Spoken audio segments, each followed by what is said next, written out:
Bien, buenas noches a todos, a los que nos están acompañando en el Zoom y también a los que nos están acompañando una vez más en un miércoles de evidencia científica a través de nuestra página oficial Red de Evidencias en Salud Perú.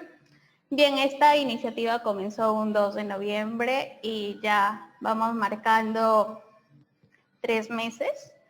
Esta es una actividad realizada por la Red de Evidencias en Salud Perú y de la mano con Evidencias en Salud, conocida como EviSalud.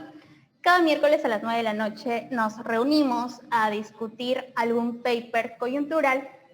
Iniciamos con un segmento de un curso de Cochrane, luego seguimos con el de Camaroncito de la Evidencia y bueno, ahora estamos en los miércoles de lectura crítica. Las dinámicas para que aquellos los que se quieran sumar a la red de evidencia pues son estas, ¿no? Como toda inversión de tiempo tiene un premio, pues acá en la red de evidencias de salud también otorgamos un premio al mérito y también a su tiempo. Para ser parte de la red de evidencias en salud deben seguir 3 sencillos pasos, que son ingresar a los grupos oficiales de WhatsApp o Telegram. Posteriormente tendrán que llenar un registro de los miembros de REPS y cumplir con las obligaciones de los miembros REPS, que es básicamente pues leer los papers que vamos a discutir cada miércoles y dar un pequeño test de 5 a 10 preguntas sencillo hasta un máximo de 7:30 de la noche los días miércoles. Entonces las personas que cumplan con ese paso en cada uno de los segmentos podrán entrar a un sorteo en cuyo premio pues estará la beca de EviSalud y para dibujar pues será el trofeo de la evidencia científica, ¿no? El que estamos viendo. Entonces, hoy les presentamos a nuestra ganadora del segmento del de Camaroncito, Alejandra Segarra Rodríguez. Muchas felicidades. Ella es nuestra feliz ganadora de la beca EviSalud del segmento el de Camaroncito. Entonces, aún hay posibilidades para aquellos que estén cumpliendo y leyendo los papers, dando sus exámenes en el segmento de lectura crítica, ¿no?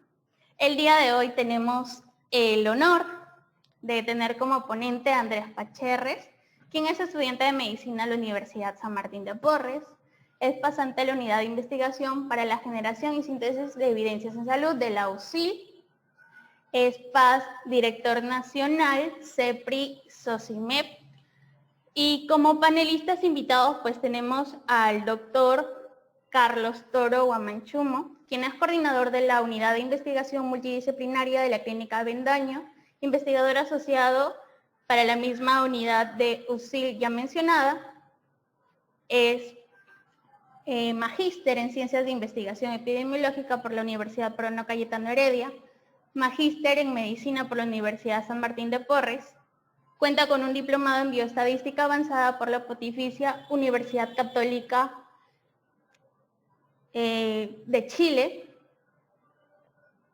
Y bueno, actualmente es miembro de la Sociedad para la Obesidad y la Sociedad de Educación Médica. Y bueno, por la parte o por el team femenino, pues tenemos el honor de tener a la doctora Wendy Nieto, quien es médica cirujana egresada de la Universidad San Martín de Porres, se encuentra maestrando en la disciplina de efectividad clínica por la Universidad de Buenos Aires, labora en el Instituto de Evaluación de Tecnología Sanitaria de Salud, subsección de guías de práctica clínica, farmacovigilancia y tecnovigilancia, ¿no? Más conocido como IETS. Candidata a magíster en investigación en ciencias epidemiológicas de la Universidad Bruno Cayetano Heredia y cuenta con amplia experiencia en investigación y realización de guías de práctica clínica. Bueno, el tema que nos convoca el día de hoy es suplementos de vitamina D para COVID-19, resultados del ensayo de Humphrey. La dinámica de hoy, pues primero será una breve presentación y el resumen del estudio a cargo del universitario Andrés Pacherres. Y posteriormente, pues, iniciaremos con las siguientes fases de la sesión, que son apreciaciones sobre el estudio, preguntas y comentarios y unas conclusiones finales. Les recordamos que ya pueden dejar sus preguntas en el chat de Zoom y también en los comentarios de la transmisión en vivo de Facebook. Buenas noches, Pacherres. No sé si podrías, por favor, probar tu audio. Buenas noches. Buenas noches, Pacherres. Entonces, si ya está todo preparado, pues te daríamos el pase y puedes iniciar con tu presentación. Genial, gracias, Eli. ¿Puedo compartir mi pantalla o tú vas a pasar los Sí, tiempos? sí, así Ok, es, puedes compartir. ok, gracias. Un segundito.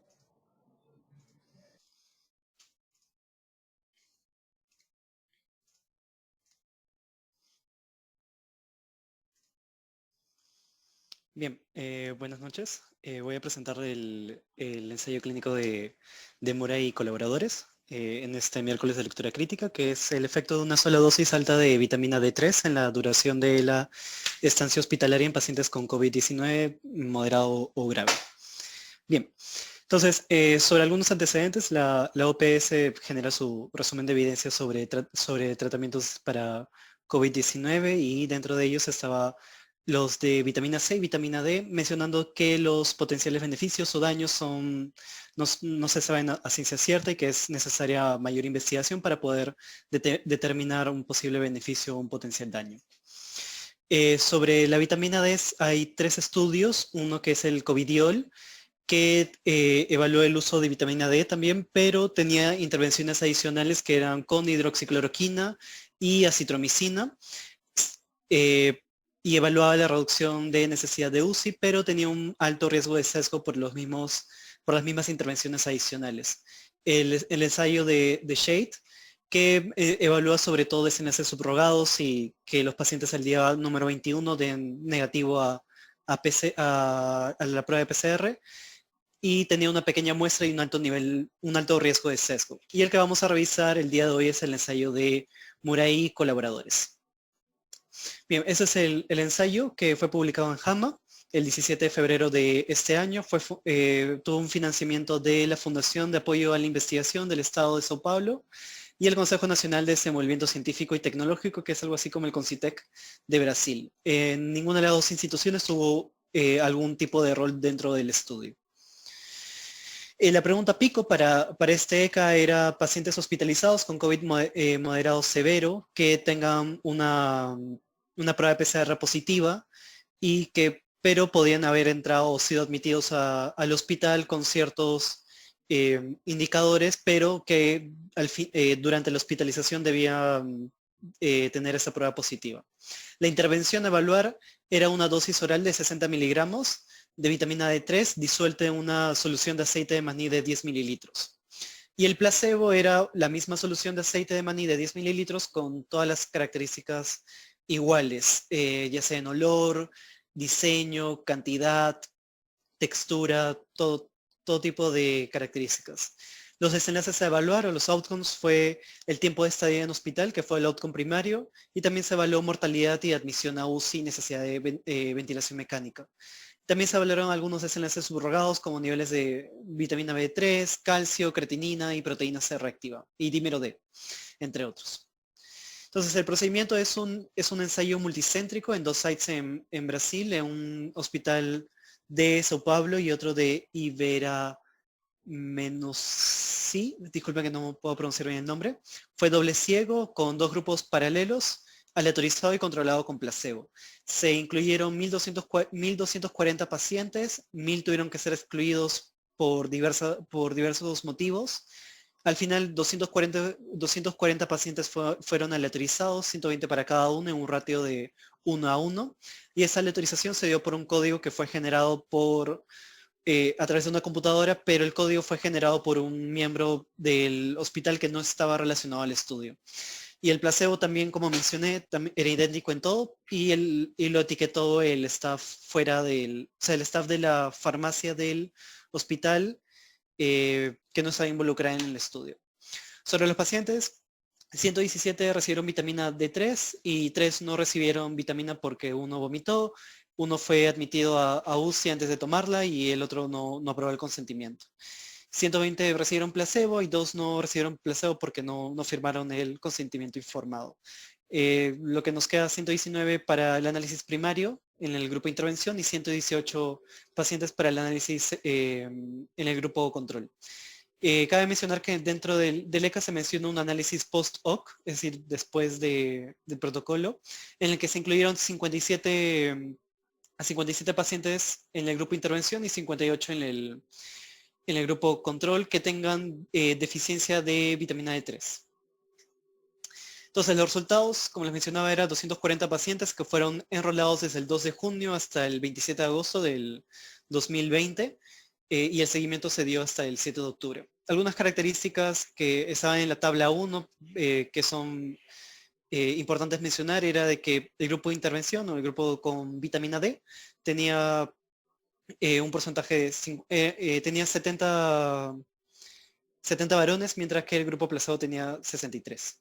Y mientras que mujeres, el grupo placebo era mayor que el grupo de vitamina D.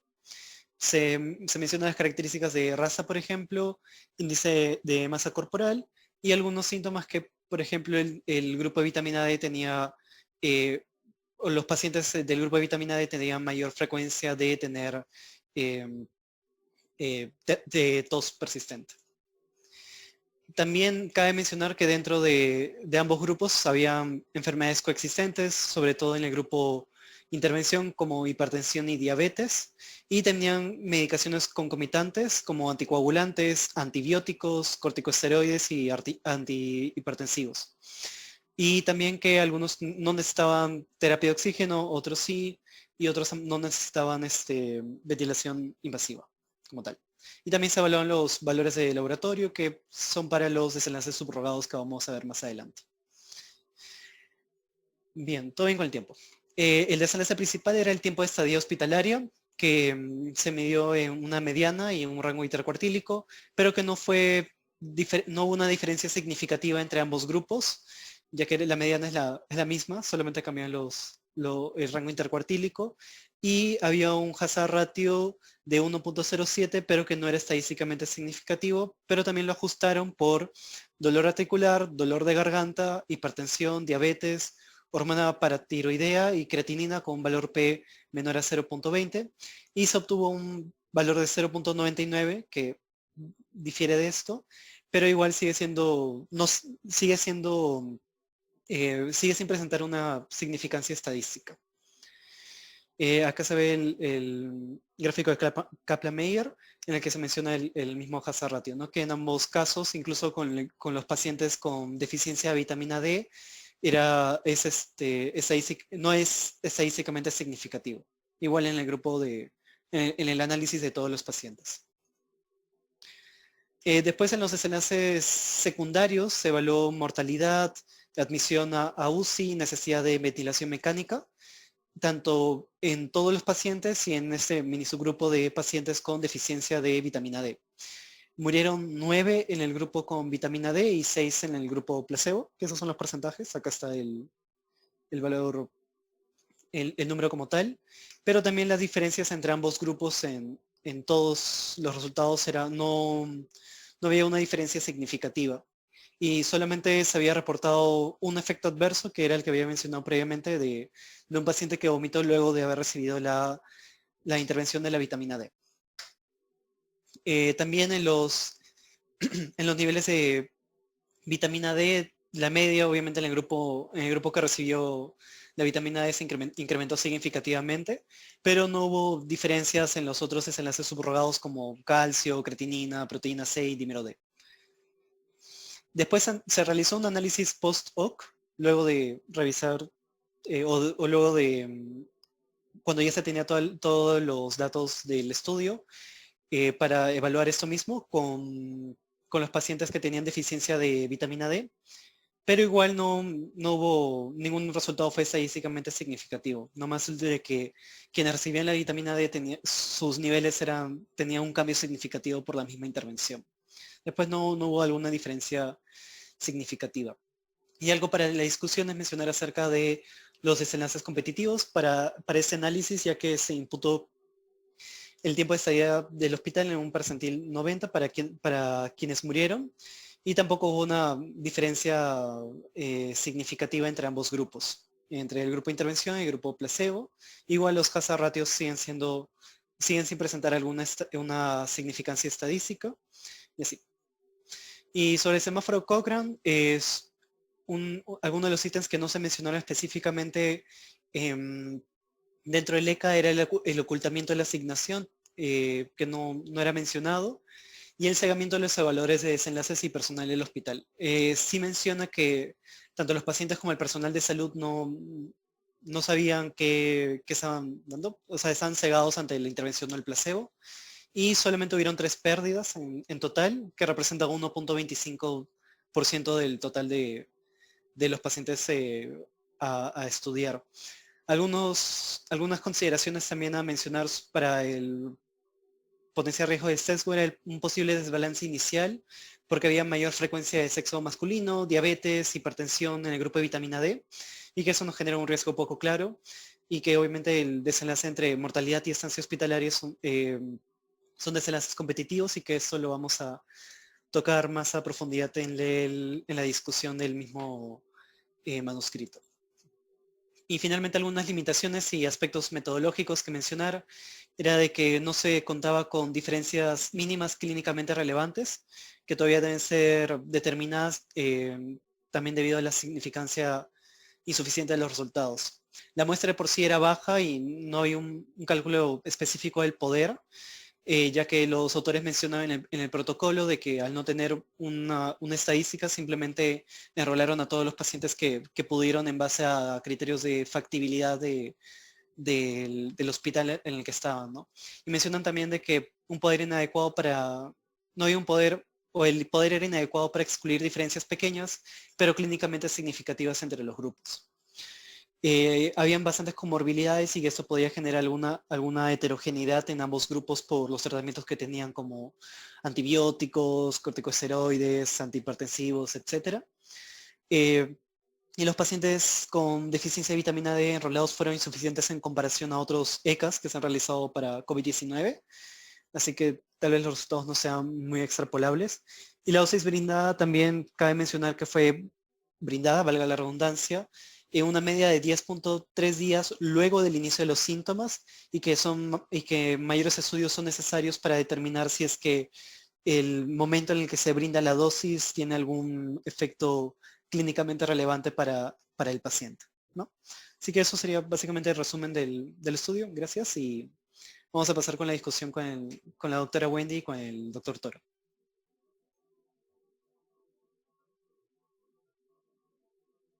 Dejaré de compartir mi pantalla.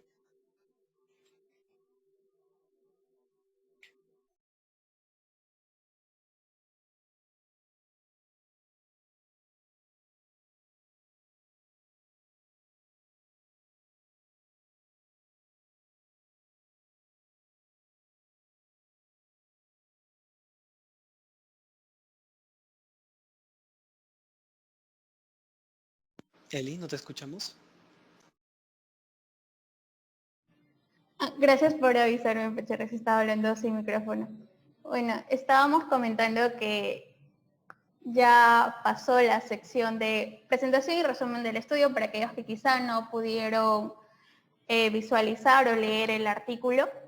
Y en esta primera parte pues vamos a abarcar los sesgos y aspectos metodológicos del estudio, para lo cual invitamos a la doctora Wendy Nieto, ya que es una metodóloga destacada.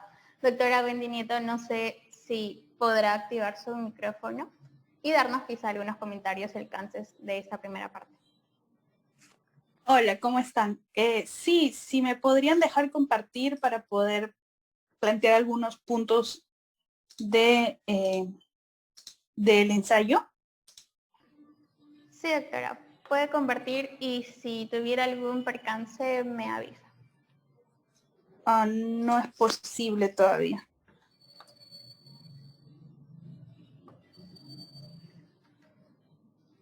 Ya está con 2 dispositivos, ¿verdad?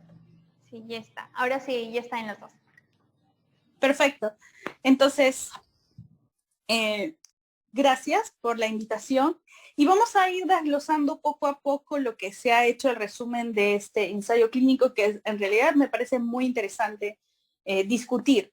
Y tenemos que iniciar diciendo que este ensayo clínico, pues, ¿cuál fue su objetivo? Básicamente, investigar el efecto de una sola dosis de vitamina D3 sobre la duración de la estancia hospitalaria en pacientes con COVID. Eso fue el objetivo. Y para hacer este estudio se tuvo en cuenta lo siguiente. Primero, se hizo un ensayo multicéntrico. ¿Qué quiere decir multicéntrico? Que tenemos diferentes centros donde estamos recolectando la data que vamos a evaluar. Doble ciego. Quiere decir que dos grupos de personas han sido cegadas. ¿Quiénes? Vamos a verlo más adelante.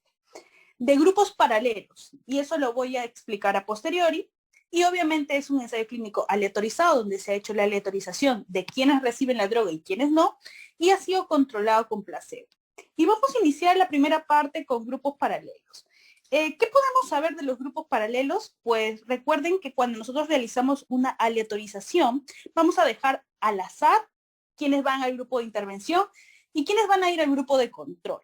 Y después de eso vamos a hacer un seguimiento a los participantes y al final vamos a ver cuáles han sido sus resultados al respecto, ¿no? Los diferentes desenlaces que podemos evaluar. Y en este punto, al decir que es paralelo, es que nos mantenemos en todo momento recibiendo el primer grupo que fue asignado. Es decir, si en una primera instancia esta persona recibió la intervención, durante todo el seguimiento siguió recibiendo la intervención, no cambio de grupo. Asimismo, los que recibieron el control, todo momento fueron del grupo control. ¿Ok? La cuestión de controlado con placebo, ahí hay que preguntarnos si realmente es ético y amerita utilizar el placebo como comparador en este caso. Y en mi opinión, pues sí valdría la pena, pues no tenemos ningún tratamiento, por así decirlo, estándar aún con respecto a COVID. Entonces, valdría la pena utilizar placebo. En algunos casos donde ya se tiene un tratamiento específico, pues la comparación se recomendaría utilizar este tratamiento específico para poder evaluar futuros medicamentos. Por otro lado, al decir que ha sido aleatorio, no nos da la descripción, solamente con decir aleatorio no nos da la descripción completa de este proceso, ¿no? La aleatorización de la intervención, de hecho, es un proceso bastante fuerte que le va a dar bastante validez interna al estudio. La cuestión es cómo se está construyendo esta aleatorización. Y para empezar, se ha construido mediante código generado por computadora con tamaño de bloques de 20. Es decir, han construido bloques de 20 para generar la secuencia aleatoria. ¿Ok? Este tipo de generación de secuencia aleatoria, que es debida al azar, con una característica que te va a dar la probabilidad de ser el grupo de intervención o el grupo control de manera al azar, es una correcta forma de poder generar una secuencia aleatoria. ¿Okay?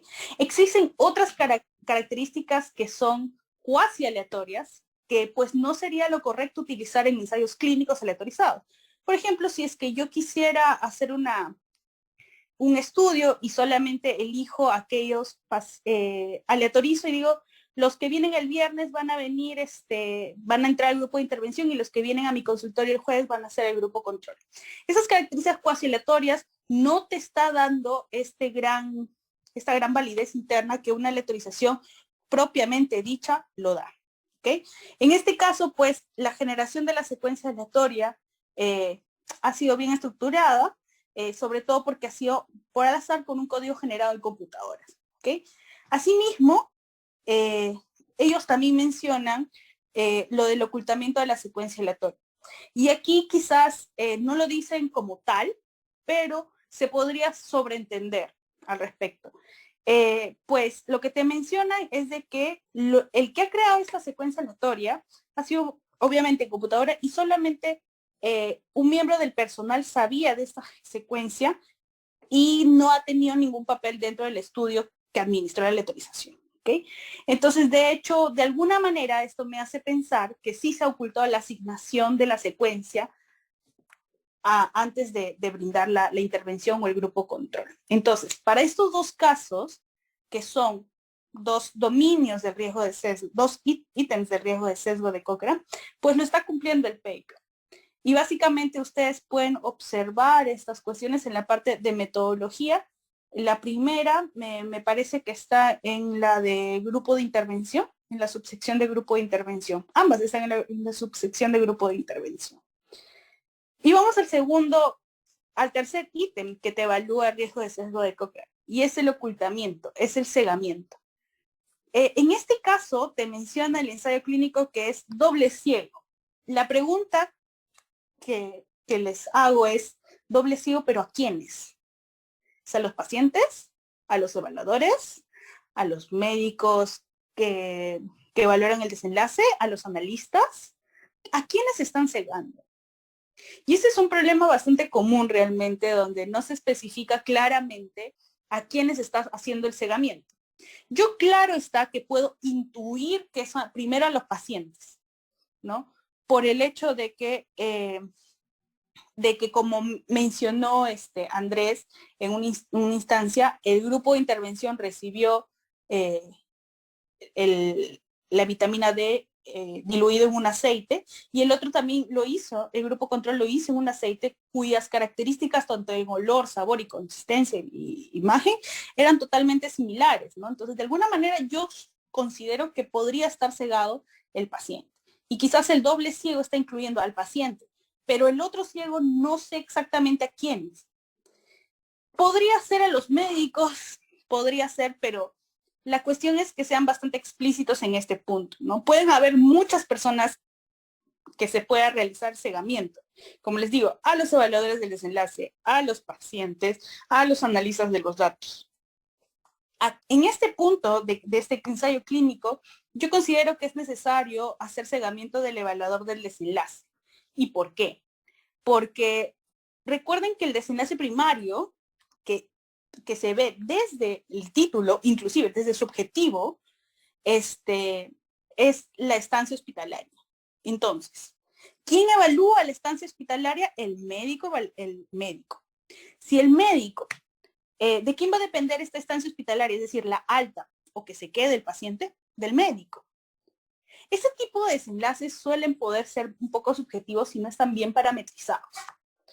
En este caso, pues, si no estuviera parametrizado, habría mucha repercusión si es que no se hubiera cegado al evaluador de desenlace.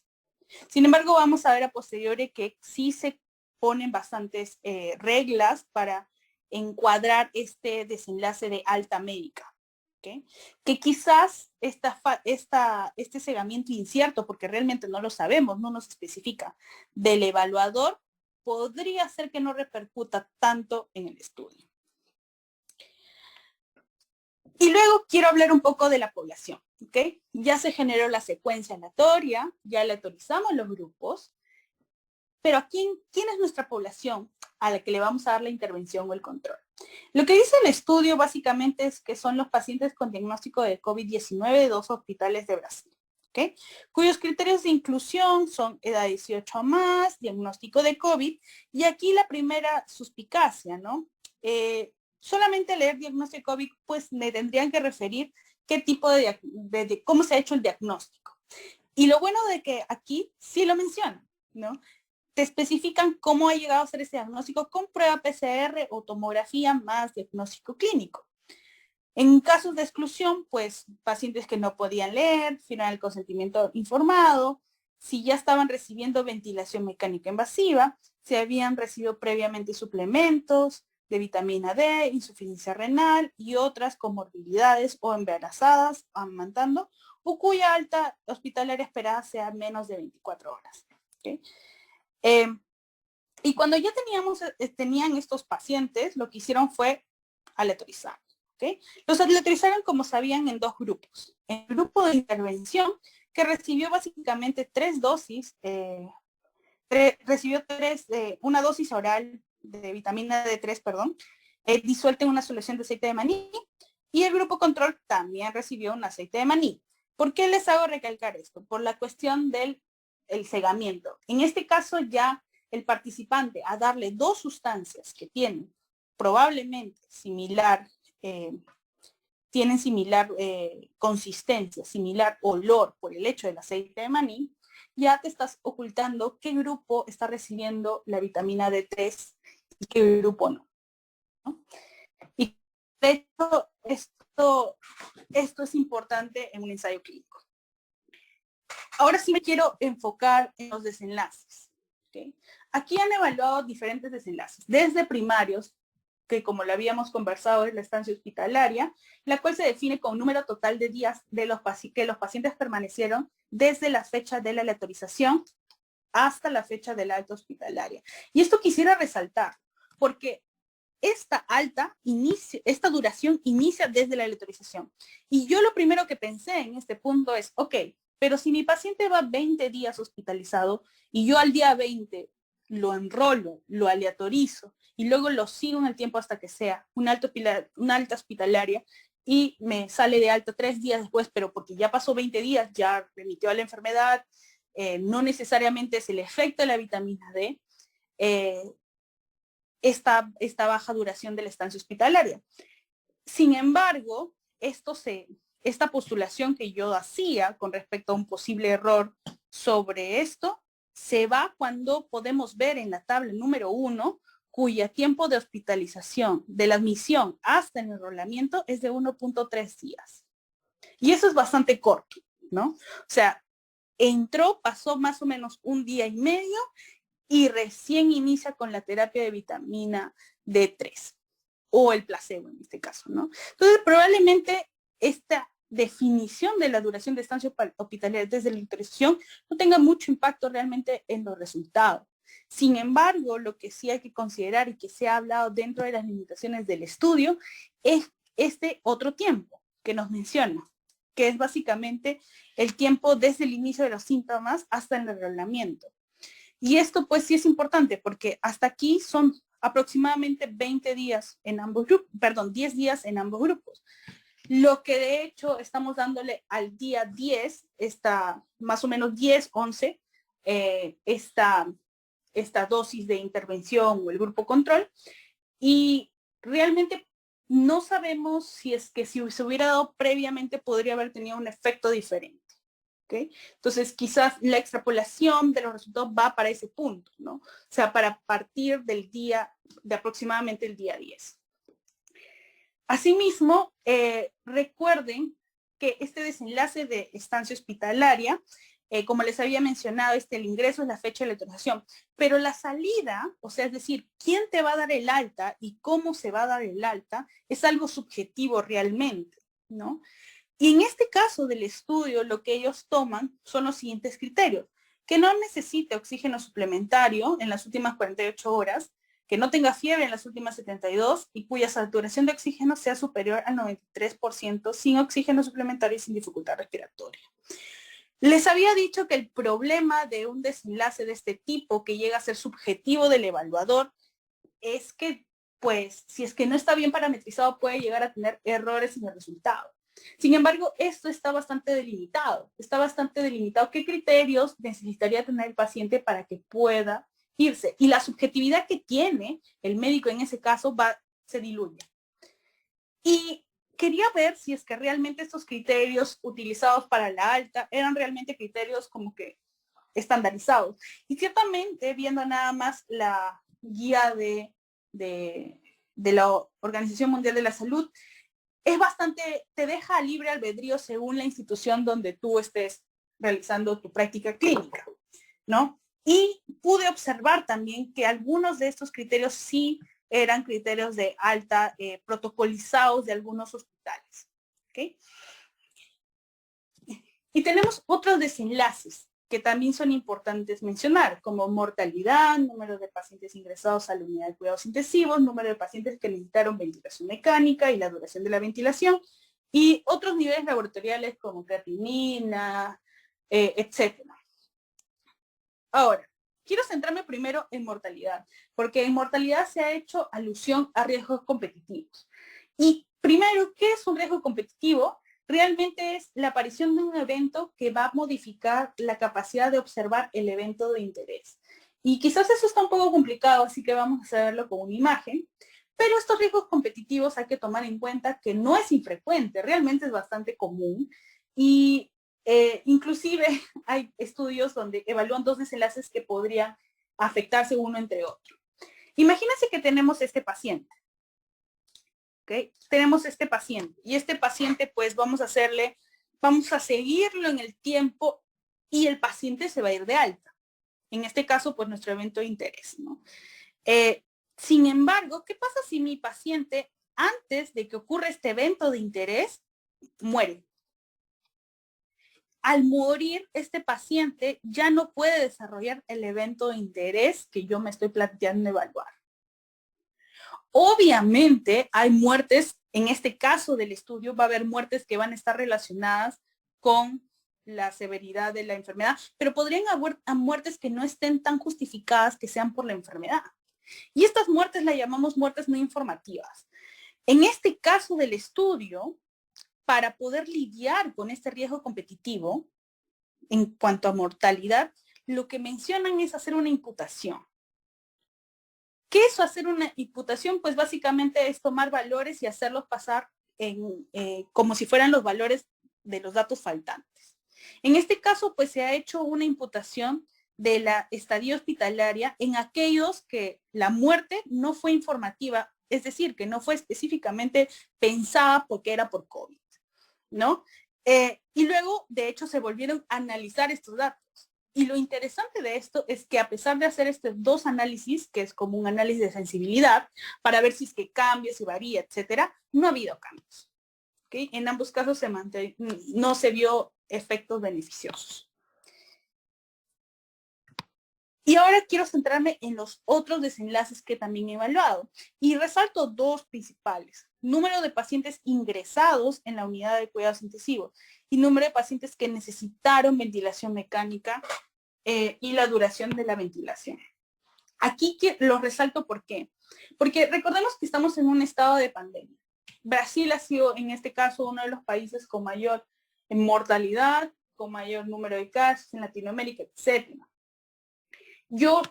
De hecho, no conocemos la realidad de Brasil como tal, pero pongámonos a pensar, si estamos en un estado de pandemia, donde los casos se incrementan exponencialmente, muchas de las UCI están cargadas, si el desenlace es número de pacientes ingresados en la unidad de cuidados intensivos, no que tenga criterio de cuidados intensivos. Y esto cambia mucho las definiciones, pues, ok, tengo un paciente que puede llegar a tener la necesidad de cuidados intensivos, pero no tengo UCI, entonces no está ingresado a cuidados intensivos y por ende quizás no sea tomado en cuenta en este desenlace.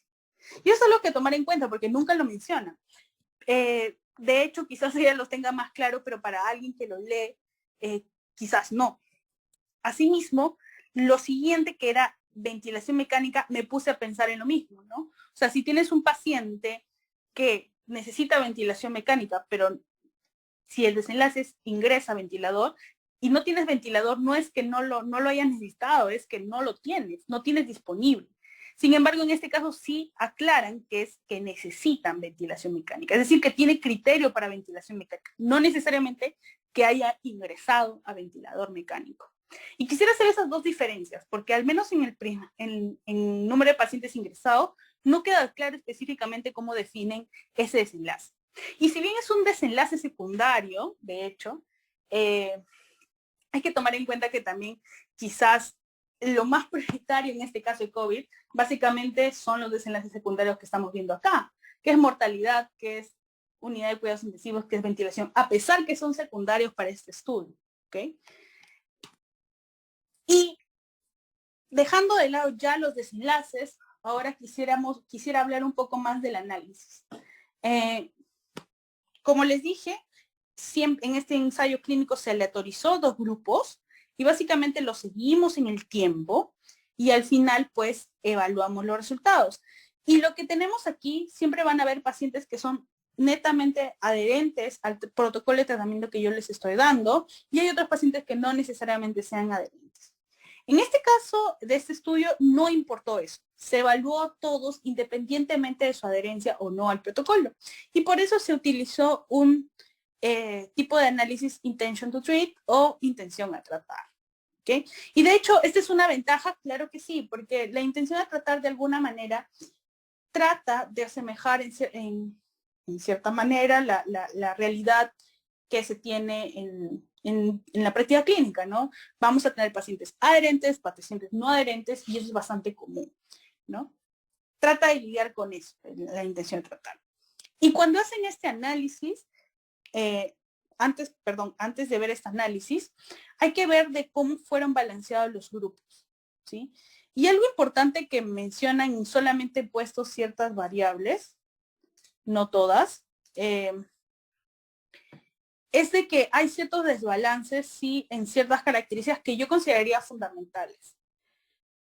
Hay que tener en cuenta que para COVID, si bien conocemos poco, ya sabemos ciertos factores que podían predecir un peor desenlace. Por ejemplo, sexo. El sexo masculino tiene una mayor probabilidad de mayor complicaciones.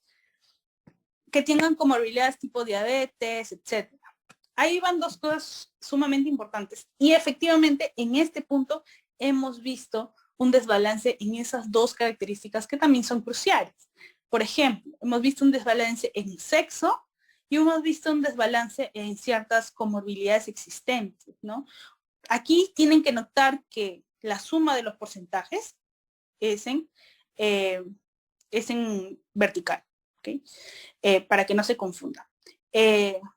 Y aquí hay un desbalance definitivamente entre los grupos, ¿no?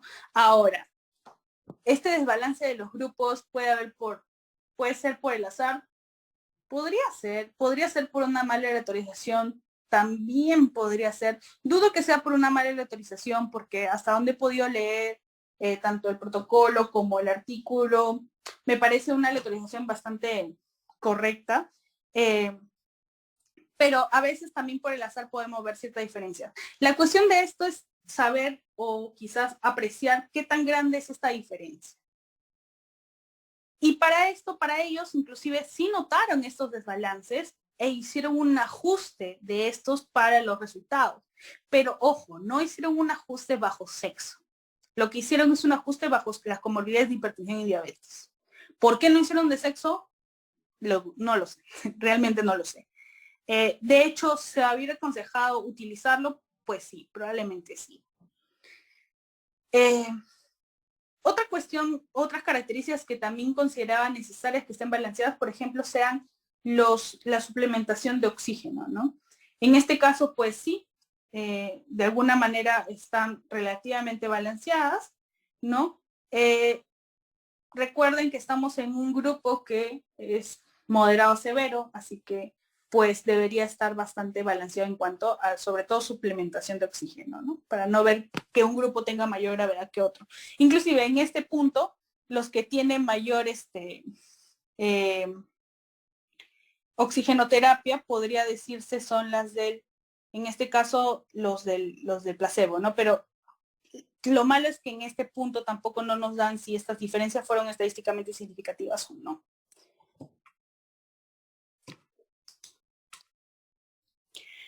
Y ahora sí, viendo ya un poco más de los resultados. Esto es lo que se llama una tabla de Kaplan-Meier. ¿Okay? ¿Qué me habla una tabla de Kaplan-Meier? Es una tabla de básicamente donde vemos tiempo-evento. Normalmente las tablas de Kaplan-Meier van de arriba para abajo. En este caso va de abajo para arriba. ¿Y por qué? Porque de hecho la probabilidad de alta hospitalaria en el inicio del estudio va a ser siempre cero, ¿no? Como esta tabla suele usarse para mortalidad, obviamente a veces comienza como que para disminuir disminuir eventos, por ejemplo, empieza normalmente desde arriba. Pero bueno, en este caso va de cero, a veces lo cambian, eso es independiente, pero la cosa es de que entiendan que desde un primer punto ninguno va a tener una alta hospitalaria, ¿no? La probabilidad de alta hospitalaria para todos es cero. Y como ven, va aumentando en el tiempo la probabilidad de alta hospitalaria. Sin embargo, en este punto, solamente viendo esta recta, podemos observar que no existe quizás una diferencia grande entre ambos grupos. Inclusive, lo que se corrobora con lo que vemos en el hazard ratio. Asimismo, algo necesario de esta tabla, y es algo porque lo he puesto, para estimar hazard ratio en este caso han utilizado un modelo de regresión de Cox. Estos modelos de regresión de Cox tienen un supuesto sumamente importante, que son la proporcionalidad de hazard. es muy raro que un estudio te especifique que han evaluado el supuesto. En este caso lo han hecho y te especifica desde su análisis de que se ha cumplido tal supuesto y que inclusive pues nosotros podemos cerciorarnos en esta tabla de Kaplan-Meier, ¿no? Como vemos de que en ningún punto se llega a cruzar, a excepción esto que pues no es cruzamiento en sí, sino que son los n son muy pequeños. Como no hay cruzamiento, también podríamos llegar a concluir que pues se cumple este supuesto de proporcionalidad. Y de hecho, si es que se cumple esto, podemos llegar a estimar hazard ratio, ¿no? Entonces, por ese lado, va de una manera correcta y cumple los supuestos específicos. Lo que me llama la atención de esta tabla, y pongo básicamente cosas bastante puntuales, es de que, ok, estamos viendo dos grupos que se han evaluado. Si bien este primer grupo fue lo primero que se pensó en hacer, que es más, en su protocolo está especificado, existe un análisis post-hoc, ¿ok? Y este análisis post-hoc incluye pacientes con deficiencia menos de 20 de vitamina D. La cuestión es que este análisis post-hoc no está estipulado dentro del protocolo porque quizás no se pensó en ese momento. Sin embargo, el grupo que tienen en esta categoría, pues son mucho menores que en la primera. Si aquí ya partíamos en que no teníamos probablemente potencia porque ellos no habían estimado un mínimo número, en un mínimo tamaño de muestra para poder evaluar la asociación que querían encontrar. Imagínense en análisis post-hoc que no se pensó. Es decir, se evaluó con los que se tuvo. Si en este ya teníamos problemas de potencia estadística, que es lo que plantea el estudio, imagínense en los post-hoc. ¿Ok? Entonces, definitivamente, este grupo quizás tengo una mayor relevancia a lo de la potencia estadística. Y esta potencia estadística básicamente habla de el poder que tiene una muestra para encontrar una diferencia estadísticamente significativa, por ejemplo. ¿Ok? Pero en ambos casos, pues, no se ve ningún resultado a favor de la vitamina D3. ¿Ok? Ni siquiera en el grupo de todos, ni siquiera en este subgrupo. Sin embargo, claro está que esto puede deberse también a la potencia. Lo sabremos si es que se realizan estudios más grandes y encuentran resultados contrarios a lo que ya están reportados. Y aquí quisiera, ya para ver los últimos puntos de lo que es riesgo de sesgo, el otro ítem de riesgo de sesgo de Cochrane son datos incompletos. Para empezar, a mí me pareció bastante interesante cómo quisieron lidiar con los riesgos competitivos de mortalidad y estancia hospitalaria. Y en este caso, pues, hubo una imputación de muertes no informativas. En este caso también las pérdidas fueron menores a 1% y fueron bastante similares en ambos grupos. Para mi consideración, yo diría que es un bajo riesgo en este ítem. Sin embargo, también hay que considerar que pues, puede haber un desbalance entre los grupos y por ende también puede haber un problema ahí de datos incompletos. Asimismo, el último ítem habla de notificación selectiva de los resultados. Y esto quiere decir de que, ¿qué estamos seleccionando para que llegue a publicarse? En este caso, pueden haber desviaciones del protocolo, etc.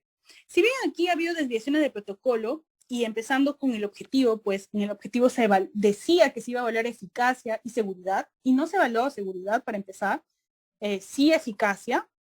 Esto no considero que podría llegar a afectar en sí a los resultados.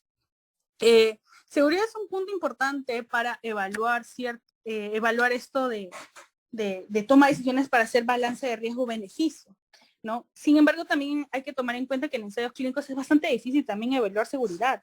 Y inclusive, no muchos ensayos clínicos lo evalúan. Si bien pudieron pretenderlo, hacerlo desde un inicio, pueden no haberlo hecho por varias razones, o porque no se presentaron algún tipo de desenlace de seguridad, de eventos adversos, o inclusive porque tuvieron muchos eventos adversos y no les convendría poner estos desenlaces, ¿no? Sin embargo, es algo necesario que se debe pensar si es que podría influir en lo que ya estamos viendo en los resultados. Como solamente estamos evaluando eficacia, yo no considero que no haber tocado seguridad te vaya a afectar obviamente al resultado que estamos viendo, porque no estamos encontrando una diferencia, un beneficio potencial de la vitamina D3. ¿Hubiera sido lo contrario si es que hubiéramos encontrado beneficio? Probablemente sí. Quizás ahí hubiera tenido un poco más de relevancia. Se me ha cortado mi esto, pero ya para terminar, asimismo hay que ver que también se han hecho otros análisis post-hoc, ¿no? Que no estaban contemplados desde el inicio, pero hay que tomar en cuenta que esos análisis post-hoc también han sido de alguna manera para lidiar con algunos posibles problemas dentro del análisis, ¿no? Por ejemplo, los riesgos competitivos. Este análisis de imputación post-hoc que hicieron ha sido cuestiones para mejorar este problema que desde un inicio quizás no se previó.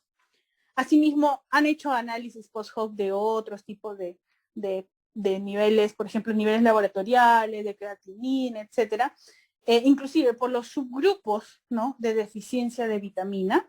Sin embargo, esto no está haciéndose como que para explicar más de alguna manera el resultado en diferentes subgrupos o en diferentes, quizás el beneficio en diferentes niveles, ¿no? No es que podría llegar a afectar en sí el resultado que ya estamos observando, ¿no? Entonces, en general, disculpen que no se vea mi pantalla, pero parece que no sé por qué no pasa. En general, pues, yo lo consideraría como si bien un riesgo incierto en cuanto a la parte del cegamiento de los evaluadores, consideraría que fuera un bajo riesgo de sesgo, ¿no? Y con eso, de hecho, hay cuestiones que hay que mejorar en este estudio definitivamente, pero de que estos posibles sesgos hayan podido afectar en el resultado, sobre todo quizás el tamaño de muestra, que es algo que es importante que ellos no han tomado en cuenta, ¿no?, de un inicio. Sin embargo, quizás ese tamaño de muestra podría haber afectado y direccionado a favor de la intervención, podría ser. Lo único que queda en este punto, pues definitivamente es recomendar estudios más grandes, ¿no? Y eso. Hasta ahora, pues, este estudio, con lo que hemos podido analizar de alguna manera, es que los resultados no van en dirección a un beneficio potencial de la vitamina D3, ¿no? Al menos para COVID. Pero obviamente sus conclusiones van a tener que ir de la mano con las características de la población que se especificó en el ensayo clínico. Eso sería todo por mi parte. Muchas gracias, doctora Wendy, por la excelente explicación y también por sus importantes precisiones. A continuación, invitamos al doctor Carlos Toro, quien se encuentra en sala, y nos brindará comentarios generales metodológicos del estudio. Buenas noches, Hola. doctor Carlos. Sí. Hola, ¿se me escucha? Sí, doctor. ¿Puedo compartir pantalla? Sí, doctor. A ver, un segundo, por favor.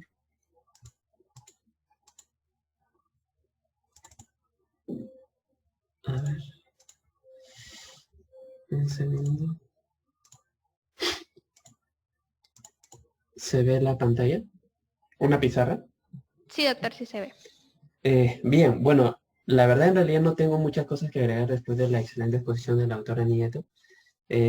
Básicamente me interesaría repasar algunas cosas que probablemente ya sean de conocimiento general por la mayoría, pero de repente sería de alguna utilidad poder fijar algunos aspectos importantes o al menos tenerlos bien consolidados.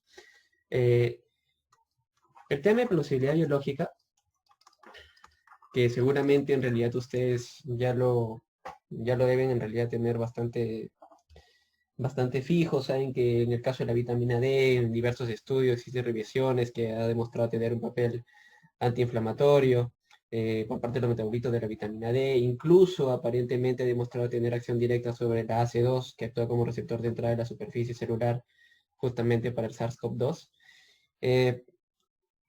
Una de las cosas que aquí me llamó la atención de manera particular, bueno, dos cosas en realidad que me llamaron aquí particularmente la atención, es de que Al final, ellos naturalmente lo que presentaron fue la medición de la 25-hidroxivitamina D, la E3, lo cual es naturalmente correcto porque es la que al final se encuentra más y es la más fácil medir. Sin embargo, es importante tener en cuenta que el metabolito activo al final es el 1,25 de hidroxivitamina D, lo cual naturalmente no se ha medido y al final puede ser, o yo lo pensaría, que dadas las grandes comorbilidades que ha presentado el paciente, puede ser de que justamente la persona no ha estado en la capacidad para hacer la transformación justamente del 25 de la, 20 de la previa al metabolito activo. Eso es uno. Y lo otro también de que yo rescataría es de que, ok, se presentaron los diferentes niveles de la vitamina D, incluso si es un post-hoc solamente con la deficiencia. En este punto destacar dos cosas. La literatura, la verdad, es eh, bastante variada respecto a esto, sobre todo porque algunos incluso hablan de deficiencia normal y luego, entre comillas, y luego el tema de deficiencia severa. Y algunos postulan puntos de corte de 30, otros postulan puntos de corte de 20, otros postulan incluso puntos de corte de 10. Hay un estudio, no necesariamente para COVID, donde se trataron de asegurar de que no solamente sea una única dosis elevada, sino de que justamente generar la dosis hasta de que todos partan probablemente con 50. Entonces, ahí es donde también se pone en balance si lo que afecta en realidad es la suplementación per se, o el nivel basal, o el nivel final con el que acaba. Entonces, eso es lo que me llamó la atención. Obviamente no es necesariamente, o no es fácilmente manejable como propuesta de un ensayo clínico siempre, pero es importante tener en cuenta. Otra cosa que a mí me llamó también la atención y que me parece que también fue mencionado rápidamente fue el tema de la validez externa, que obviamente ustedes ya saben que tiene que ver naturalmente con la generalizabilidad de los resultados. Ahora, en este caso, los investigadores mencionaron de que excluyeron a aquellos que requirieron ventilación mecánica invasiva y aquellos que fueron admitidos a una unidad de cuidados intensivos. Entonces, de acuerdo a esto, naturalmente estamos viendo de que no podría ser naturalmente extrapolable a toda la población en general o a la población diana probablemente. Entonces, esto es algo también que se tiene que tener en cuenta. Lo tercero, que ya lo mencionaron también, es el tema de la potencia estadística, el tema del famoso error tipo 2, de manera simple de obtener resultados no significativos cuando en realidad sí lo son, ¿verdad? Y eso es algo que nuevamente no es controlable, se tiene un tamaño de muestra importante en comparación de repente a otros estudios. Pero hay algo que me llamó la atención que los autores mencionaron de que con poco más de 200 participantes, en realidad ellos esperaban tener el 80% para detectar una diferencia del 50% en el primary outcome. Eso no lo veo tan probable en realidad. O sea, es una estimación bastante subjetiva que en en este contexto actual, sobre todo de pandemia de COVID, probablemente hubiese sido mejor partir con un escenario un poco más conservador. Entonces, eso es importante tener en cuenta. A esto se suma la cantidad de, los post-hoc análisis, los estratos que realizaron, el tema de variables de ajuste también que colocaron ahí, que probablemente hubiese afectado también el tema de la potencia estadística. Y hay algo que me llamó también la atención y aprovecho para mencionarlo, es que dentro de las variables de ajuste vi que hay varias variables numéricas. Me parece que estaba la paratormona y la creatinina. Si bien es algo que no se suele evaluar con mucha frecuencia, básicamente todos nos centramos en el cumplimiento de supuesto de proporcionalidad de Hazard, ¿cierto? Básicamente casi nunca se evalúa el supuesto de linealidad, que en algunos casos también es pertinente evaluar en el contexto de la regresión de Cox. Usualmente se utilizan, por ejemplo, los residuos de Martingale. Casi nunca lo he visto, creo que nunca lo he visto reportado, muy pocas veces, de 102 o 3. Pero sí, es que me parece que los investigadores incluyeron variables numéricas en el modelo ajustado. Particularmente a mí me hubiera interesado hacer esa exploración. Incluso estos residuos te permiten ubicar el mejor valor funcional, no sé si es el término correcto, para tener el modelo. Al estar violando el supuesto de linealidad, esto podría naturalmente repercutir aún más de manera negativa en la potencia. Al hablar también de estas variables, tengo que hablar rápidamente sobre el tema de confusión. Yo sé que ustedes también conocen lo que es confusión residual, ¿no? Que de repente algunas variables no hayan sido medidas de la manera adecuada y es naturalmente hayan sido variables en ajuste. Mejor dicho, que haya quedado un residuo. Los investigadores mencionan en las limitaciones, ellos lo mencionan de manera muy, muy adecuada, de que la población es heterogénea, naturalmente debido a la circunstancia, el contexto en el cual se encontraban, es evidente pensar de que cada uno iba a tener, por ejemplo, comorbilidades, diferencias en el tratamiento. Sin embargo, a ver si aquí vive el estudio, ellos se ajustaron por dolor articular, dolor de garganta, hipertensión, diabetes, hormona paratiroidea y creatinina. Probablemente en estas cosas puede haber disyuntivas. Yo doy también mi opinión personal. Asumo yo que al menos los primeros fue por el tema subjetivo que actualmente uno, si tiene dolor de garganta o dolor articular, consume vitamina D, lo cual naturalmente me parece coherente. Sin embargo, tiene una serie de comorbilidades y otras variables que también potencialmente hubieran sido muy relevantes o de mayor, no voy a decir de mayor utilidad, sino también de utilidad. Y en cuanto a la variable, por ejemplo, de creatinina, sí también tengo algunas dudas porque no sé si es que fue la variable ideal o de repente ajustar por el tema de filtrado glomerular, que he visto en realidad en otros estudios que optan por hacer ese ajuste, por independientemente de la fórmula que utilicen, si utilizan la CKD o la MDRD, yo lo he visto en realidad en otros estudios y yo particularmente lo hubiese considerado, sobre todo porque al final la fórmula de filtrado glomerular, de acuerdo a los dos criterios últimos que ya he mencionado, cogen al final el tema de la etnia, ¿no? Y los investigadores recogieron adecuadamente esa variable.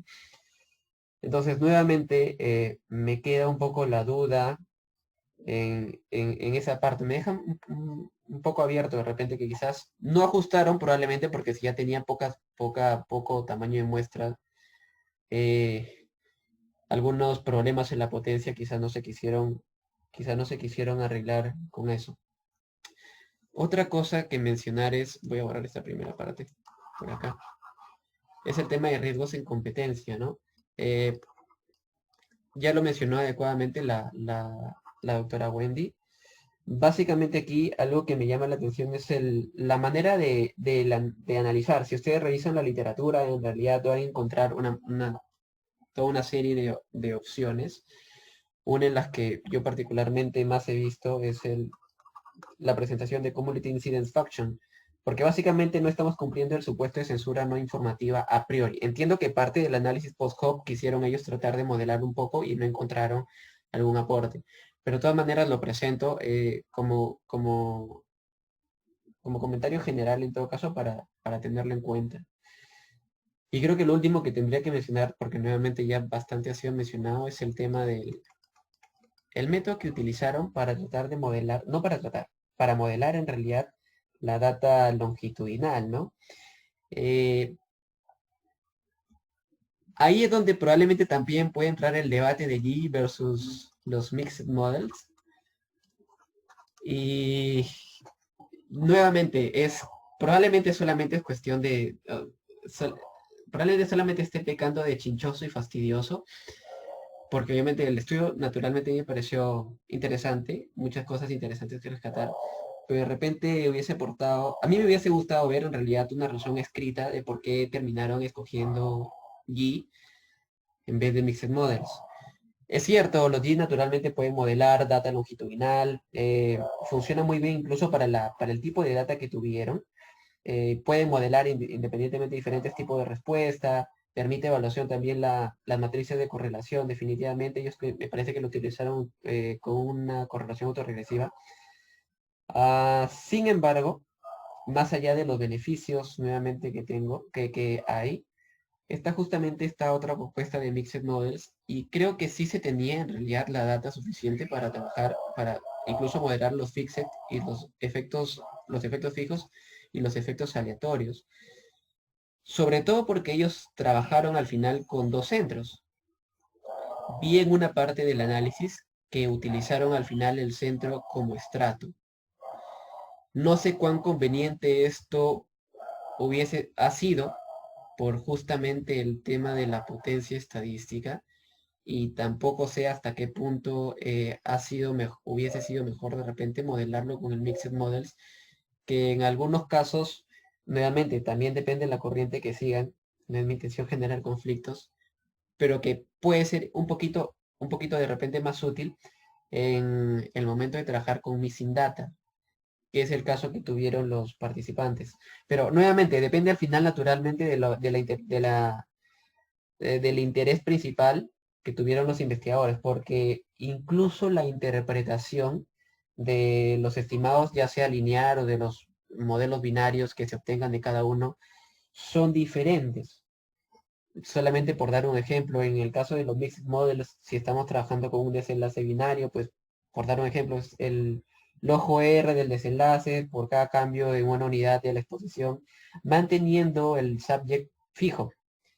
En cambio, como sucede con el G, es exactamente la misma primera parte, pero a través o alrededor o en todos los sujetos observados. Entonces asumo que el interés fue en lo segundo y por eso optaron por los Generalized Estimated Equations antes de los Mixed Models. Sin embargo, como comento, estoy pecando de chinchoso probablemente, pero me hubiese gustado ver cuál fue el motivo de la elección. Sobre todo porque al final dicen, no, se hizo imputación de data, ¿no? Después en realidad no tengo más comentarios. El resultado el artículo me pareció bastante interesante. He disfrutado en realidad también ver todo el análisis que ha hecho la doctora Wendy. No tengo en realidad más que aportar en este punto. Independientemente, sé que es parte ya de la respuesta de la siguiente parte de esta mesa, independientemente de los resultados, independientemente de las limitaciones eh, que puedan haber, no se puede descartar de todas maneras una utilidad clínica del todo, es decir, ¿no? Del todo. Y naturalmente tampoco del daño. Pero como mencionó también la doctora Wendy al inicio, es un muy buen primer estudio sólido en lo que se quería presentar. Y bueno, da pase para que se hagan futuras investigaciones de acuerdo a las recomendaciones y que traten de cubrir en realidad las, entre comillas, limitaciones que nosotros desde la parte externa al final siempre digo de que uno es fácil opinar desde el sillón, desde la casa, pero que de repente futuros estudios que traten de abordar estas limitaciones, subsanar sobre todo el tema de la potencia estadística, creo que ya haría algo bastante importante en este punto. Creo que podríamos tener resultados bastante interesantes, o bien para terminar desestimando, no para cerrarnos y decir no, no sirven, ¿no? Sino para terminar continuando que a la fecha no existe evidencia suficiente de, o simplemente tratar de ver, de repente nos encontramos con otro resultado y ahí comienza ya otra pelea probablemente de buscar más limitaciones, buscar sesgos y otras cosas que siempre son muy útiles en estos temas de medicina basada en evidencia. Eso sería todo por mi parte.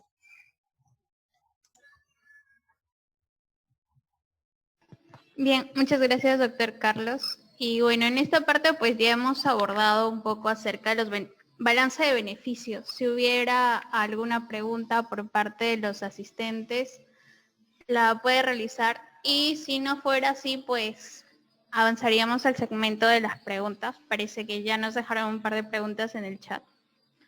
Vamos a dar un minuto.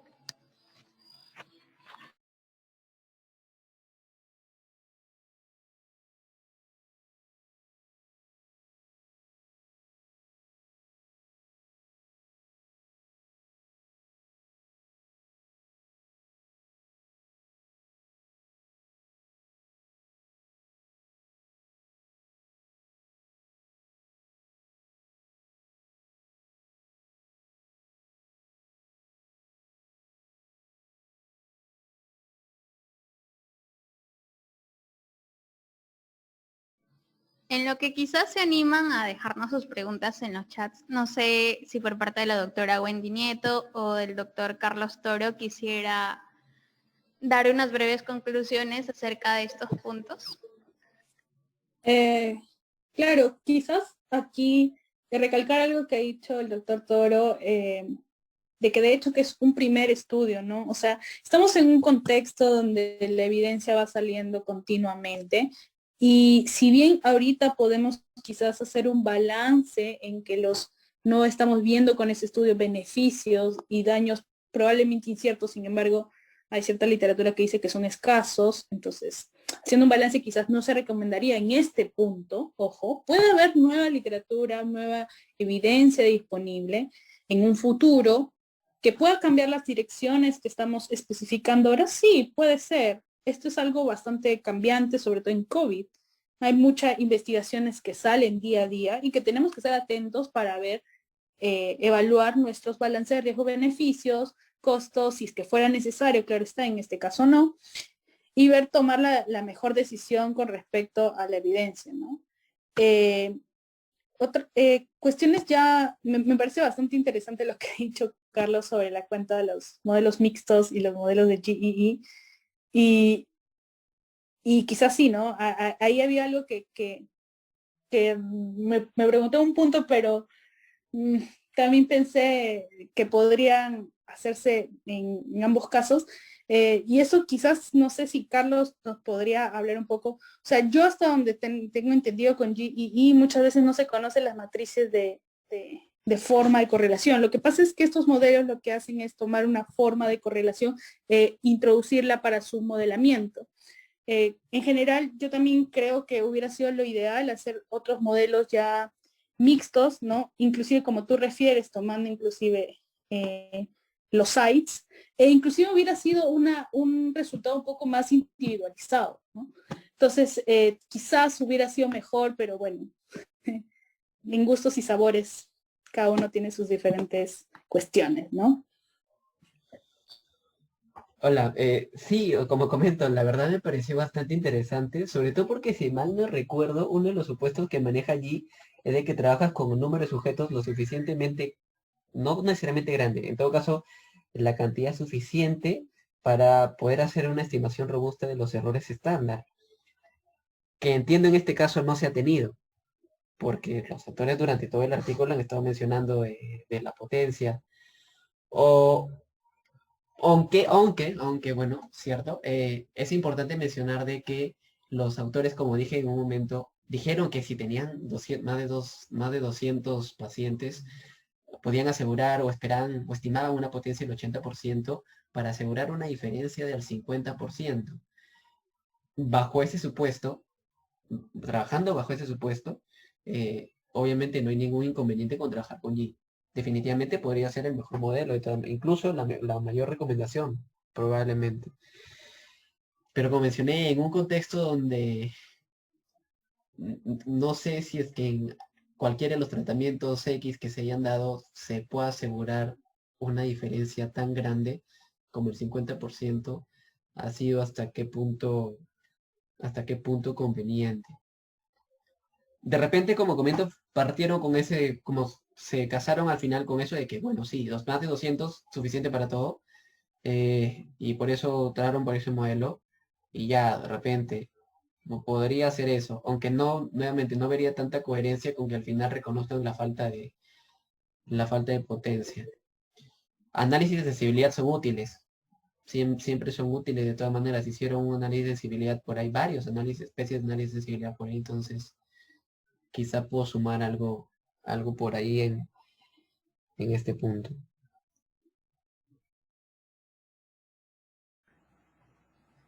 Bien, muchas gracias, doctor Carlos Toro. Entonces vamos a dar comienzo a la ronda de preguntas y comentarios por parte de los asistentes.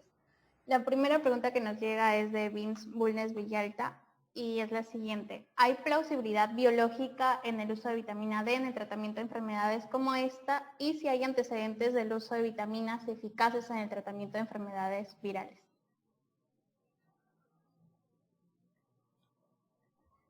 Hola, ¿puedo responder?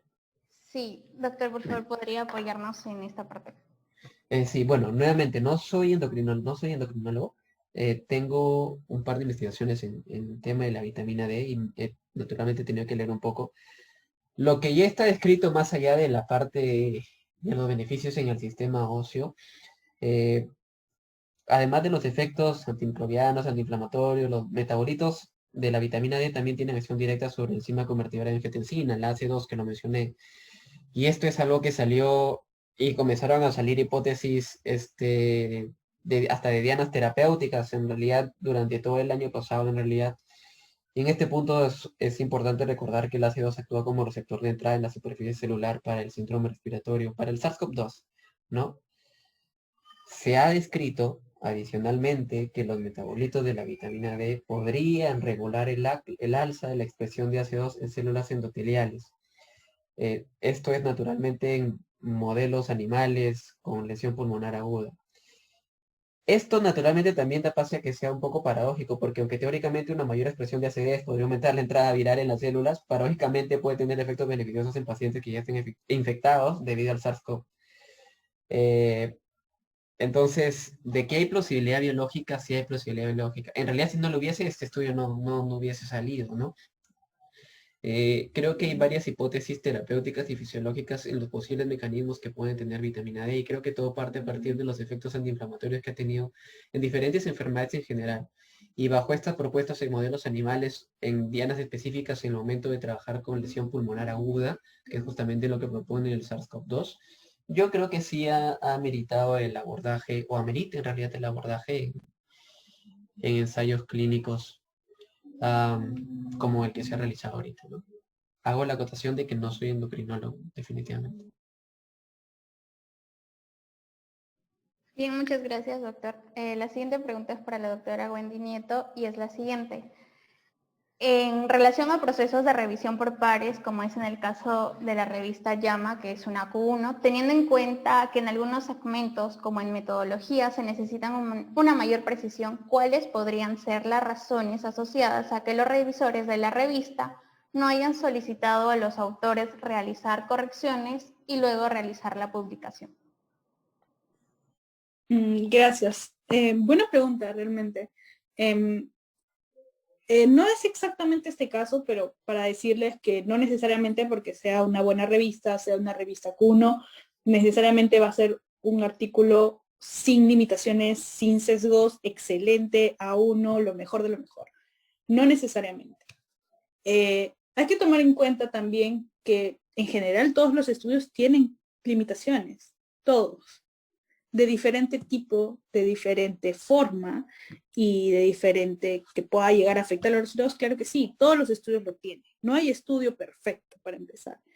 Entonces, de hecho, en la metodología, como también se ha podido estar conversando, pudieron haber cosas que debieron haber quizás precisado un poco más, quizás explicar por qué lo hicieron, ¿no? Cosas que quizás no eran obvias, obviamente, para gente que no fuera del círculo que está haciendo la investigación. Y esto suele suceder porque recuerden que son diferentes puntos de vista también. La revista JAMA, recuerden que tiene una revisión por pares, muchas veces estos evaluadores no necesariamente tienen quizás las mismas recomendaciones o las mismas precisiones que tanto yo he podido ver hoy día o Carlos ha podido ver. Inclusive, si se han dado cuenta de algunas cosas que, por ejemplo, entre nuestra discusión entre Carlos y yo, ha podido ver que el doctor Toro ha visto otras cuestiones que quizás yo no les he precisado en un punto. Entonces, esas discrepancias suelen haber. Entonces, ¿qué les digo? Hay cosas menores que quizás uno, no lo vean tan relevante colocarlo, o dos, consideran que no podría haber afectado tanto en el estimado que están presentando. ¿Ok? Y básicamente es eso, depende mucho de quién está evaluando. Definitivamente si recuerden que en una revista hay observaciones mayores, observaciones menores. Esas observaciones mayores son que tienen que hacerse para que se publique. Sin embargo, si se consideran observaciones menores, por ejemplo, explica por qué has hecho esto, explica cuáles son tus cegamientos, a quiénes has cegado, etcétera, que podrían ser considerados como observaciones menores, son muy del hecho al autor, ¿no? que el autor puede refutarlo, puede colocarlo, puede obviarlo, etc.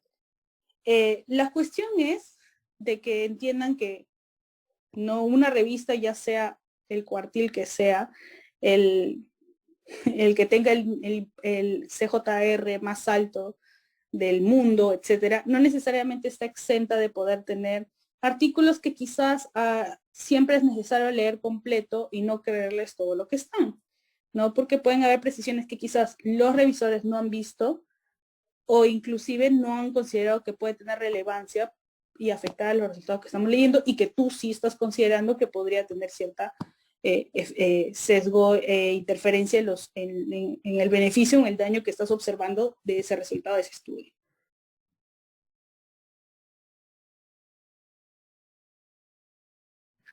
Bien, muchas gracias por la aclaración, doctora Wendy Nieto. Y la siguiente pregunta pues es para el doctor Carlos Toro y es la siguiente. En la COVID-19, no teniendo un tratamiento definitivo para los estudios clínicos de tratamiento, ¿cuál sería el N de la muestra ideal?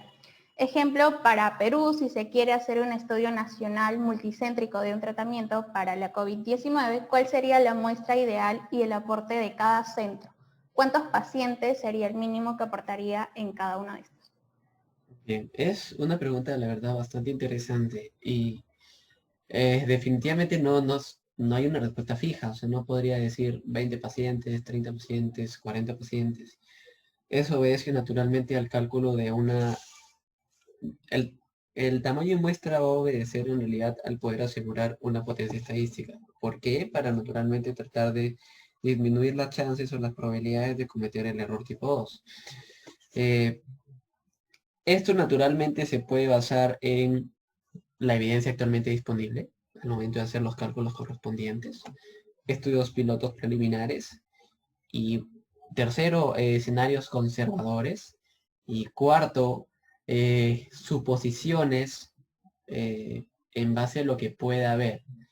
Yo lo dejaría nuevamente esto al último, nuevamente. Al final este estudio me parece que lo manejo de esta manera, en base a una suposición. Yo me voy en todo caso a lo tercero, tratar de trabajar con un escenario conservador donde las diferencias entre cada brazo o entre cada intervención o entre cada tratamiento, como sé llamarle, obviamente van a tener una magnitud importante porque si no, no se estuviera testeando en un ensayo clínico, pero de repente un punto más coherente, ¿no? Y al final ahí es donde te va a salir cuánto es lo que necesitas para tratar de responder tu pregunta de investigación de manera adecuada.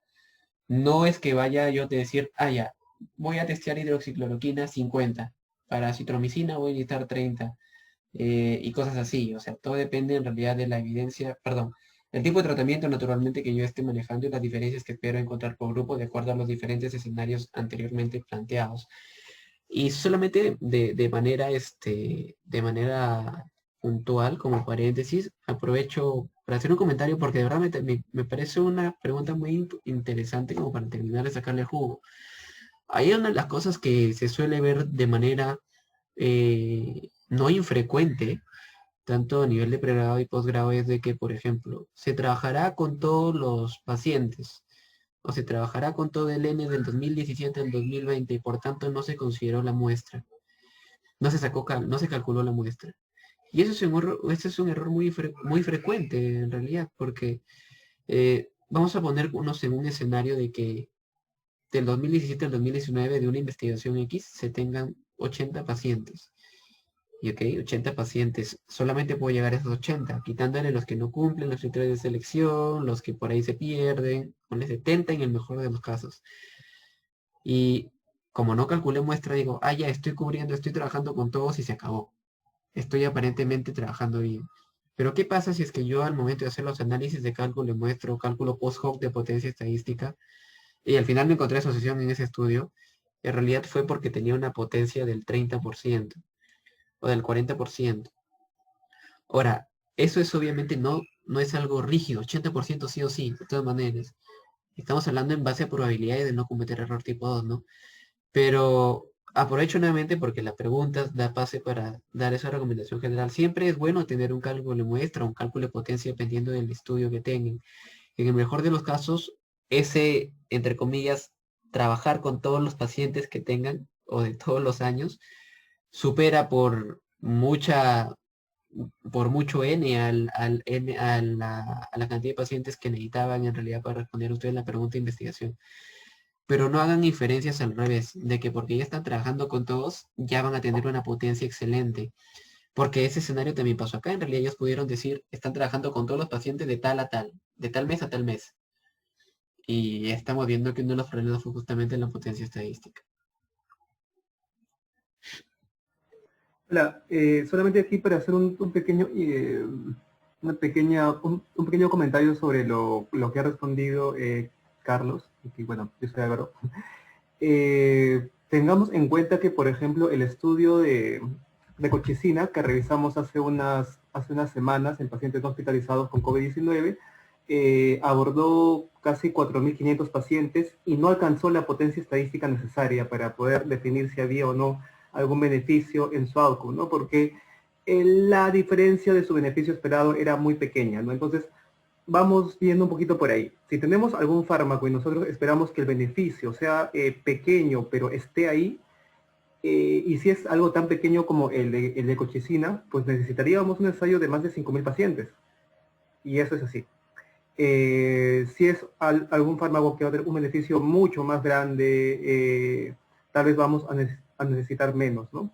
Pero eso no lo vamos a saber a priori, ¿no? Y es algo que se plantean, por ejemplo, en este ensayo de vitamina D. Nos dicen, a priori nosotros no sabíamos cuánto iba a ser el tamaño de muestra porque no sabíamos si esto iba a tener un beneficio pequeño o un beneficio grande. Así que, pues, por factibilidad elegimos este número y ya comenzamos con este número, ¿no? Para ver qué había. Potencialmente, si hacemos un estudio mucho más grande, este fue hecho con 240 individuos, y si hiciéramos uno con 4.000, con 6.000, como lo hacen los estudios de recovery, pues potencialmente sí podríamos encontrar tal vez algo que hay aquí y que no se ve en este primer estudio, ¿no? Por eso es que el tamaño de la muestra y el cálculo y la justificación de la potencia estadística, como dice Carlos, es muy, muy relevante. Ok, espero que por ahí también haya quedado un poquito más clara esta pregunta.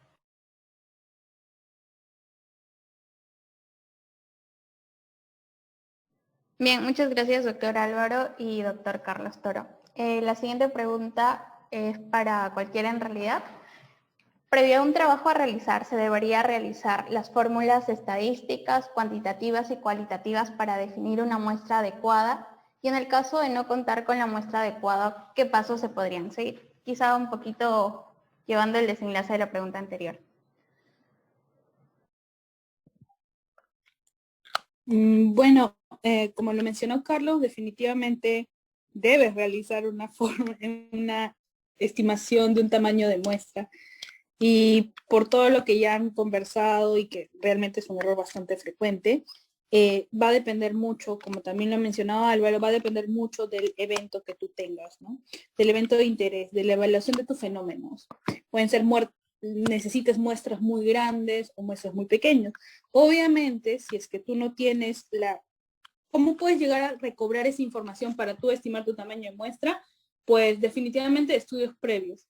Si es que no tienes estudios previos, planteas escenario, donde definitivamente el escenario más conservador, donde va a dar más el tamaño de muestra más grande, probablemente sea el ideal para ti, ¿no? Así que creo que la respuesta ya ha sido, la pregunta ya ha sido respondida anteriormente, de que definitivamente es necesario. Y si es que no hay, por ejemplo, no se tuvo una muestra adecuada, no estimaste un tamaño de muestra inicial, por ejemplo, ¿no? Y te pusiste a analizar los datos, tomaste la data que pudiste no sé, de un hospital, ¿qué es lo que debes hacer? Pues estimar tu potencia, ¿no?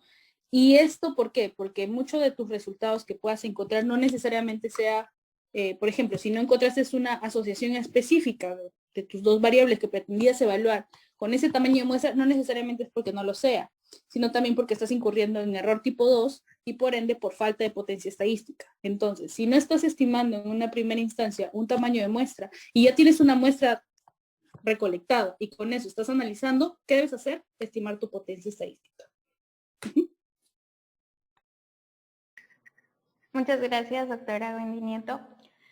Bueno, ya no hay más preguntas por parte de las personas que nos están siguiendo en Zoom y en Facebook. Entonces hemos llegado a la última parte de esta sesión, que serían las conclusiones. A continuación, pues hago la invitación al doctor Álvaro Taipe Rondán para que pueda dirigir este segmento.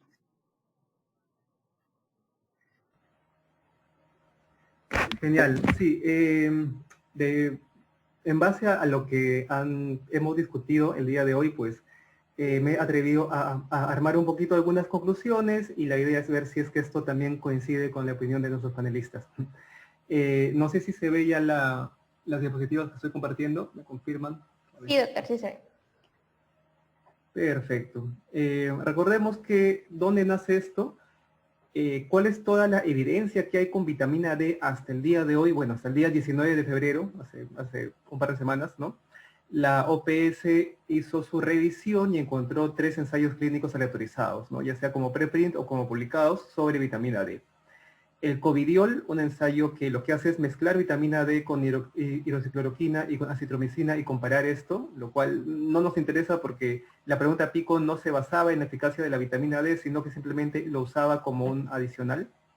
El estudio SHADE, que sí evalúa la eficacia de vitamina D, lo hace en pacientes ambulatorios, ¿no? Y lo hace con un número bastante pequeño, 40 pacientes que tienen deficiencia de la 25-hidroxivitamina D, y solo evalúa desenlaces subrogados, o sea, desenlaces de laboratorio. O sea, no se mete con los desenlaces clínicos, y ese es su principal, el principal motivo por el cual muchos dicen, ok, este es un ensayo que evalúa algo así como que una plausibilidad, pero no entra a darnos ninguna respuesta clara. Y el tercer estudio que encuentra, el tercer ensayo clínico aleatorizado que encuentra la OPS es el de Murray, que es el que hemos visto el día de hoy, ¿no? Que está hecho en pacientes hospitalizados, 240, pero luego baja a 277 por las pérdidas, ¿no? Y es un doble ciego que compara con placebo, ¿ok? Entonces, eso es todo lo que tenemos en cuanto a ensayos clínicos aleatorizados para vitamina D hasta el día de hoy. Entonces, pues, Covidiol no evalúa nuestra pregunta pico, SHADE evalúa otros outcomes que no nos interesan, entonces lo único que tenemos realmente fiable es este ensayo de Murray. En cuanto a las conclusiones de este ensayo, entonces, beneficios. No se encuentran beneficios en los desenlaces clínicos evaluados, ¿no? Aquí, ojo, el que no se encuentren no significa que no haya, ¿no? Tiene mucho que ver con la potencia estadística que haya, de la que se ha discutido mucho estos últimos minutos, ¿no? ¿En qué desenlaces clínicos? Mortalidad, hospitalización, estancia en UCI y ventilación mecánica, ¿no? Y esto ni siquiera en pacientes con deficiencia de la 25-hidroxivitamina D, en el subanálisis post-hoc que realiza en este subgrupo de pacientes, tampoco encuentra beneficios. Daños, tampoco encuentra daños significativos, dice que un paciente vomitó, ¿no? En el grupo de vitamina D y bueno, no dice nada más, ¿no? Entonces, igual, posiblemente haya una falta de potencia estadística también para evaluar daños, ¿no? Por el bajo tamaño de muestra, ¿no? Posiblemente si hayan sido 5.000, 10.000 pacientes, sí se haya encontrado algunos daños más y algunos daños incluso, siempre es posible que aparezcan algunos otros daños más severos, pero menos frecuentes cuando ya hacemos ensayos más grandes. En cuanto a los sesgos, si bien este estudio, bueno, el artículo no reporta claramente algunos ítems del riesgo de sesgo, no parece, como han mencionado los panelistas, que haya un sesgo realmente grave que nos haga dudar de los resultados de este estudio, ¿ok?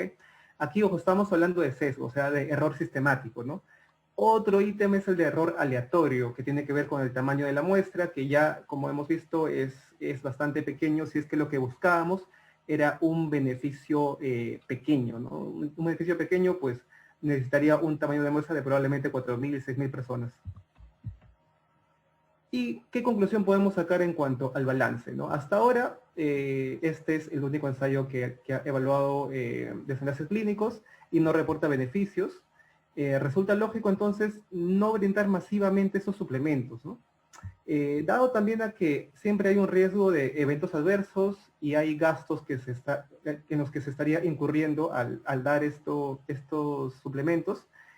Y entonces tenemos estos dos ítems de riesgo de efectos adversos y gastos, por un lado, y por otro lado que no hay un beneficio demostrado, ¿no? Entonces la balanza se inclina más a, oye, Si no puedes asegurar un beneficio, pero sí puede haber eventos adversos y gastos, entonces pues no tiene mucho sentido brindarlo de manera masiva, ¿no? Y bueno, 2, estar atentos a los próximos estudios. Este estudio fue hecho en hospitalizados, todavía no hay un estudio así grande clínico en ambulatorios, con otro tipo de suplementos, otras dosis, etcétera, ¿no? Esta línea ya tiene varios ensayos clínicos que se están corriendo. Si entramos a Clinical Trials, ahí vemos algunos más, y probablemente luego vayan a salir resultados, ¿no? Como bien decían, ya sea para concluir finalmente que pues parece que ninguna dosis ni en ningún escenario esto es útil, o por lo contrario para decir, no, mira, definitivamente en este subgrupo, a esta dosis, etcétera, sí podría tener o sí tendría algún beneficio, ¿vale? Estas son las conclusiones que he podido rescatar, pero no sé, Wendy, Carlos, si es que sobre eso tiene alguna discrepancia o algo que añadir.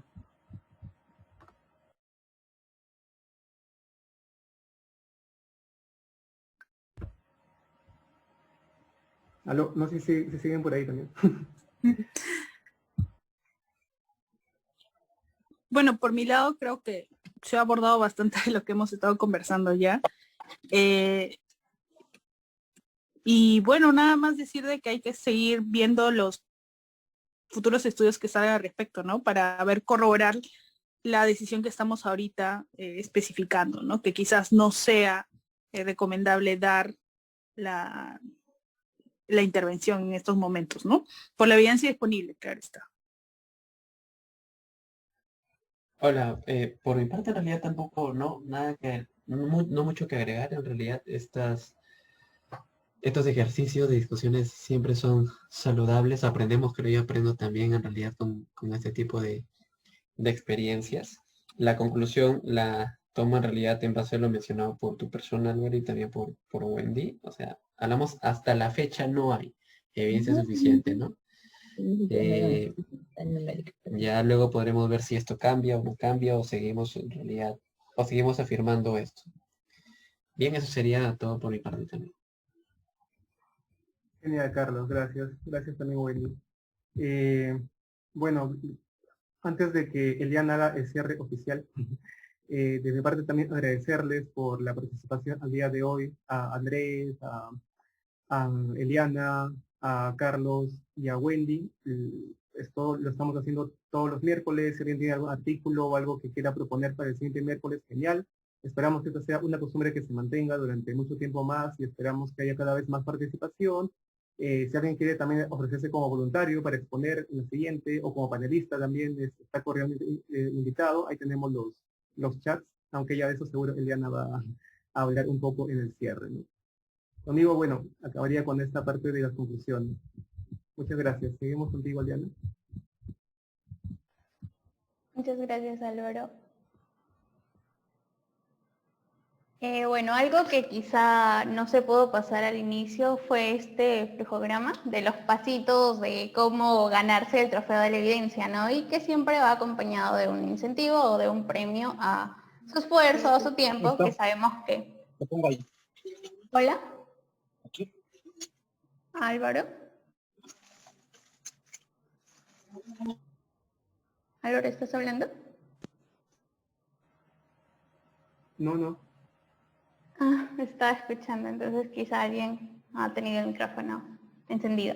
Bueno, como les decía, pues estos son los pasos que deben seguir. Las descripciones de los grupos oficiales de WhatsApp o Telegram los encuentran en la descripción de esta transmisión en vivo en Facebook. Y en unos minutos pues está saliendo esta publicidad oficial. Luego tienen que acercarse a un coordinador de reps que están como administradores de los grupos tanto de Telegram como de los grupos de WhatsApp y les pueden pedir el formulario de registro de miembros. Posteriormente, pues deben cumplir las obligaciones de los miembros de reps, que básicamente pues es cumplir con las actividades o participar de estas, tanto de la lectura de los papers como de la llenada de un quiz que es de 5 a 10 preguntas básicas y posteriormente los que cumplan estas actividades entran a un sorteo. El ganador de ese sorteo pues es el ganador de este trofeo de la evidencia y se lleva un premio sorpresa. ¿No? El premio sorpresa pues de este segmento del de Camaroncito de la Evidencia se lo llevó Alejandra Segarra Rodríguez, quien es la ganadora de la beca Evisalud. Y bueno, pueden seguirnos en nuestras páginas oficiales, Facebook, Twitter, Instagram y también ver todas las ponencias en el canal de la Red de Evidencias de Salud Perú en YouTube. Esto sería todo por mi parte.